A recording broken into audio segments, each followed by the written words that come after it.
Weight loss करना है तो जिम जाए, वेट लॉस करना है तो बाहर की फूड को अवॉइड करें या सुबह सुबह डेली 1 घंटे योगा करें। लेकिन इतने सब कुछ करने के बाद भी वेट लॉस ना हो और सारे मेहनत पर पानी फिर जाना। तो सबसे पहले मेरा आप सभी को नमस्कार। मैं हूं आपके साथ आज वीना और आपका स्वागत करती हूं हमारे शो सेहत टॉक में। आज हम बात करेंगे उन लोगों की समस्याएं के बारे में जिनकी जिंदगी में मोटापा नाम का एक छोटा सा शब्द बड़ी समस्याएं बन के बैठा है। बता दें कि 20 से 45 एज ग्रुप के मेल फीमेल जो कि स्लिम और खूबसूरत दिखना चाहते हैं, लेकिन तभी उनकी इस खूबसूरती में दाग लगाने आ जाती है मोटापा नाम की बीमारी। तब उन लोगों की परेशानी का सबब बन जाता है। मोटापा बढ़ जाने से कई बीमारियों का सामना करना पड़ सकता है। रिसर्च करने पे हमें पता चला है कि वर्ल्ड ओबेसिटी फेडरेशन की एक रिपोर्ट में दावा किया गया है कि आने वाले 12 सालों में दुनिया की लगभग आधी आबादी यानी 51% लोग मोटापे के शिकार होंगे। वैसे तो रिपोर्ट में ये भी खुलासा किया गया है कि ये समस्याएं ज़्यादातर कम आय वाले देशों में बढ़ेगी और इसके चपेट में आने वाले लोगों में सबसे ज़्यादा संख्या बच्चों की होगी। शरीर में अधिक चर्बी यूं ही जमा नहीं होती है, बल्कि ये सक्रिय रहती है और आपके शरीर के बाकी हिस्सों को संकेत भेजती है। इसलिए अचानक वजन बढ़ने के कई कारण हो सकते हैं, तो किसी नतीजे पर पहुंचने से पहले अपने डॉक्टर की सलाह जरूर लें। और इसी सिलसिले में हमारे चैनल में हमारे साथ जुड़ी है dietitian miss Shivangi. Hello ma'am, आपका बहुत बहुत स्वागत है हमारे चैनल में। Thank you so much. तो सबसे पहले आप हमें ये बताइए कि आजकल के यूथ को मोटापा से बहुत प्रॉब्लम होते हैं, वो काफ़ी ज़्यादा चिंतित रहते हैं। तो वेट गेन होता क्यों है, क्या कारण है इसके? देखिए, आजकल क्या है कि हमारा जो लाइफस्टाइल है वो कहीं ना कहीं बुरा होते जा रहा है। तो एक स्टूडेंट के लिए या किसी भी स्टेज की एज ग्रुप की बात करूँ तो क्या होता है, स्ट्रेस जो होता है ये काफ़ी ज़्यादा बढ़ चुका है। अगर मैं पर्टिकुलर यूथ की बात करूं तो क्या होता है, वो पढ़ते हैं प्लस साथ में उनका टारगेट होता है कि इतना मुझे कंप्लीट करना है, इतना मुझे पढ़ना है। तो उसमें क्या होता है कि सेडेंटरी लाइफस्टाइल की वजह से खाने पीने का तरीका जो है उनका अच्छा नहीं रहता, जंक फूड का इंटेक, और साथ ही साथ जो स्लीप टाइम कम होना, बहुत ज़्यादा सोशल मीडिया का यूज़ करना, इस वजह से क्या होता है कि टाइम जो है, जो डिसिप्लिन है वो कहीं ना कहीं नहीं है अच्छे से। और ये हमारा लाइफस्टाइल मॉडिफिकेशन जो है वो इम्पॉर्टेंट है इस चीज़ को ख़त्म करने के लिए। तो सबसे ज़्यादा इम्पॉर्टेंट क्या है और रीज़न क्या है फैट गेन होने का? तो पहला रीज़न है डाइट अच्छा ना होना, बहुत ज़्यादा जंक फूड का इंटेक होना। सेकेंड रीज़न क्या है, सेडेंट्री लाइफस्टाइल, एक्टिव नहीं होना। थर्ड रीज़न स्ट्रेस, स्ट्रेस में क्या करते हैं हम, बहुत ज़्यादा ओवर ईट कर लेते हैं और हार्मोनल चेंजेस भी आते हैं स्ट्रेस की वजह से। और फोर्थ रीज़न है कि क्या होता है कि स्लीप पैटर्न में गड़बड़ी। तो नाइट में बहुत ज़्यादा सोशल मीडिया यूज़ करना, फ़ोन यूज़ करना, बहुत ज़्यादा ब्लू रेज का यूज़ होता है, जिस वजह से क्या होता है कि हम लोग का टाइम जो स्लीप का पैटर्न है वो चेंज हो जाता है। तो इन सब वजहों की वजह से आजकल वेट गेन जो है ये बहुत ज़्यादा बढ़ चुका है यूथ में, और हर एज ग्रुप की बात करें तो ये बहुत ज़्यादा अभी प्रिवेलेंट हो रहा है। फैट गेन से क्या क्या मतलब क्या क्या प्रॉब्लम्स है फैट गेन होने का? देखिए, फैट गेन अगर होता है तो बॉडी में बहुत सारे प्रॉब्लम्स स्टार्ट हो जाते हैं। तो हम पहले क्या करते हैं, बॉडी कॉम्पोजिशन में अगर टोटल फैट बढ़ा हुआ आया, विसरल फैट बढ़ा हुआ आया, तो इस वजह से टाइप 2 डायबिटीज़ होने के चांसेस होते हैं। पीसीओएस जो कि आजकल बहुत ज़्यादा प्रोमिनेंट है वो हो सकता है, थायराइड का प्रॉब्लम हो सकता है, हार्ट डिजीज़ हो सकता है, इवन कैंसर, है ना, और काफ़ी मेटाबॉलिक डिसऑर्डर्स होने के चांसेस होते हैं। तो अगर आप अपना बॉडी फैट परसेंटेज कम रखते हैं, मेंटेन करके रखते हैं, तो आप काफ़ी हद तक जो मेटाबॉलिक डिसऑर्डर्स है उससे आप प्रिवेंट कर सकते हैं खुद को। किस तरह से हम अपना वेट लॉस कर सकते हैं? देखिए, वेट लॉस जो है उसमें डाइट का 70% रोल है एंड 30% रोल जो है वो एक्टिविटी, एक्सरसाइज का है। तो आप दोनों इंक्लूड करिए अपने लाइफस्टाइल में, तो फिर काफ़ी अच्छा रिजल्ट मिलेगा आपको। एंड एक और चीज़ मैं कहना चाहूँ, एक होता है वेट लॉस और एक होता है फैट लॉस, ठीक है।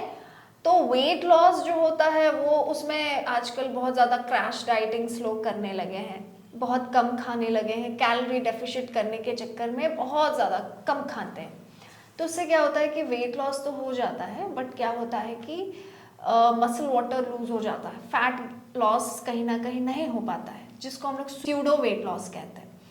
तो उससे बेटर है कि आप एक बैलेंस्ड लाइफस्टाइल और एक बैलेंस्ड खान पान जिसमें कि सारे न्यूट्रिएंट्स हो, उसको ले करके उसके बाद फिर अच्छी सी डाइट आप फॉलो करें। 70% रूल जैसा कि पहले कहा डाइट का है, एंड देन 30% एक्सरसाइज का है। एक हेल्दी बॉडी में कितना बॉडी फैट होना चाहिए? For females, it is 18 to 28% total fat percentage, and for males it is 10 to 20%. And अगर मैं विसरल फैट की बात करूँ तो विसरल फैट जो होता है वो हमारे टमी एरिया का फैट होता है, जो वाइटल ऑर्गन्स होते हैं, लिवर के पास का फैट, वो सारा 0 to 9% तक ही होना चाहिए। अगर विसरल फैट का लेवल बढ़ा है, 9 से बढ़ा हुआ है, तो फिर वो आपका बहुत सारा प्रॉब्लम जैसे कि fatty liver, non alcoholic fatty liver और बाकी चीज़ें डिजीज़ेस को कॉज कर सकता है ना। तो अपना बॉडी कॉम्पोजिशन हमेशा चेक करते रहिए और मेंटेन करके रहिए। मोटापा को कंट्रोल कैसे करें? जैसे कि मैंने बताया था कि आजकल के यूथ के लिए ये प्रॉब्लम बन गया है मोटापा, तो बाहर का जंक फूड बहुत लोग खाते हैं, तो मोटापा को कंट्रोल कैसे करेंगे हम लोग?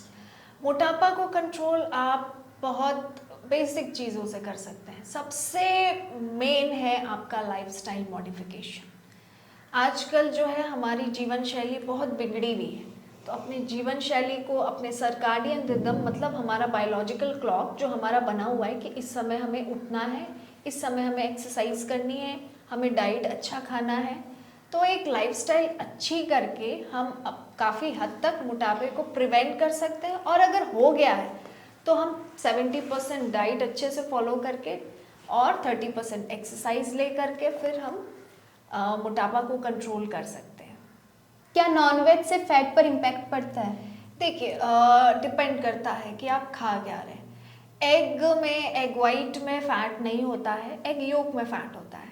तो एग योक भी एब्सोल्युटली हेल्दी फैट है, बट अगर हम एक्सेस में खाएंगे तो फिर प्रॉब्लम क्रिएट कर सकता है, ठीक है। क्योंकि ऐसा भी नहीं है कि अगर हमें वेट लूज करना है तो कंप्लीट फैट बंद कर देना है, गुड फैट्स हमें इंक्लूड करने हैं डाइट में, क्योंकि हमारा जो विटामिन, फैट सॉल्युबल विटामिन्स होता है, उसको कहीं ना कहीं काम करने के लिए फैट की भी आवश्यकता है। तो हमारे नॉनवेज में क्या है ना कि लीन, जैसे कि हम चिकन खाते हैं और या फिर एग खा रहे हैं, तो प्रोसेस जो बनाने का तरीका है वो डिपेंड करता है। अगर आप बहुत ज़्यादा ऑयल में उसको बना रहे हैं तो डेफिनेटली हार्म करेगा। फॉर एग्जाम्पल, अगर हम बाहर से खा रहे हैं, बहुत डीप फ्राइड खा रहे हैं, तो वो प्रॉब्लम है। बट अगर आप अपने घर में ग्रिल करके खा रहे हैं, बहुत कम तेल में उसको बना करके खा रहे हैं, तो वो प्रॉब्लम नहीं है, वो अच्छा सोर्स है प्रोटीन का। तो कुछ जैसे for example red meat, mutton, उसमें क्या होता है कि बहुत ज़्यादा सैचुरेटेड फैट है, तो ओवर कंजम्पशन नहीं करना है रेड मीट का, वो हार्मफुल हो सकता है। बट अगर हम सीमित मात्रा में जैसे एग वाइट का सेवन कर रहे हैं या फिर चिकन का सेवन कर रहे हैं, जो फ्लैश पोर्शन होता है जैसे कि लेग पीस वगैरह, और सही मात्रा में, सही क्वांटिटी में, सही क्वालिटी का खा रहे हैं, तो वो प्रॉब्लम क्रिएट नहीं करता है। इवन आपका मसल परसेंटेज को बढ़ाने में उसका अच्छा रोल होता है। बहुत बहुत धन्यवाद मैम आपका हमारे चैनल में जुड़ने के लिए और हमारे दर्शकों तक अपनी बातें पहुंचाने के लिए। Thank you so much Bihan India, मुझे बुलाने के लिए यहाँ पे। एंड आशा करती हूँ कि इसके थ्रू हमारे जो यूथ है और बाकी लोग हैं वो अपने लाइफस्टाइल में मॉडिफिकेशन लेके आएँ और जो प्रॉब्लम्स हो रहे हैं आजकल, मेटाबॉलिक डिसऑर्डर्स, उस पर कंट्रोल हो। Thank you so much. Thank you. तो ऑलमोस्ट जैसा कि सभी जानते हैं कि मोटापा दुनिया की सबसे बड़ी स्वास्थ्य समस्याओं में से एक है और इसके कई कारण भी है। तो बहुत से लोग सोचते हैं कि वजन बढ़ना और मोटापा इच्छा शक्ति की कमी के कारण होता है, और ये पूरी तरह सच नहीं है। हालांकि वजन बढ़ना काफ़ी हद तक खान पान के व्यवहार और जीवन शैली का परिणाम है, और रिसर्च करने पे ये पता चला है कि वर्ल्ड ओबेसिटी फेडरेशन ने दावा किया है कि बढ़ते मोटापे के कारण लोगों में परेशानियां भी बढ़ेगी, जिसे ठीक करने में साल 2035 तक दुनिया को 4000 अरब डॉलर ज़्यादा खर्च करना पड़ेगा। ये दुनिया के सभी देशों को मिलाकर कुल जीडीपी की 3% रकम है। बढ़ता हुआ वजन लोगों को बेहद परेशान कर देता है और वेट गेन होने से न सिर्फ पर्सनैलिटी पर असर पड़ता है बल्कि हेल्थ पर भी असर पड़ता है। और खासकर वो लोग जो काफ़ी ज़्यादा खाने पीने के शौकीन होते हैं। मोटापे से हर कोई परेशान होता है, लेकिन परेशानी धीरे धीरे कम करने से होती है। तो आपको ध्यान ये रखना होगा कि किसी भी दवाई का सेवन डॉक्टर गलत दी हुई जानकारी को फॉलो ना करें। और कमेंट करके ज़रूर बताइएगा कि हमारा डाइट टॉक कैसा लगा। मिलते हैं जल्द ही न्यू वीडियो के साथ। धन्यवाद। और अगर आपको हमारा वीडियो पसंद आया हो तो हमारे चैनल को सब्सक्राइब, लाइक, कमेंट, शेयर करना ना भूलें और बेल आइकन दबाना भी ना भूलें। हमारे चैनल को फेसबुक, एक्स और इंस्टाग्राम पर भी जरूर फॉलो कर लें और अपना फुल सपोर्ट दें।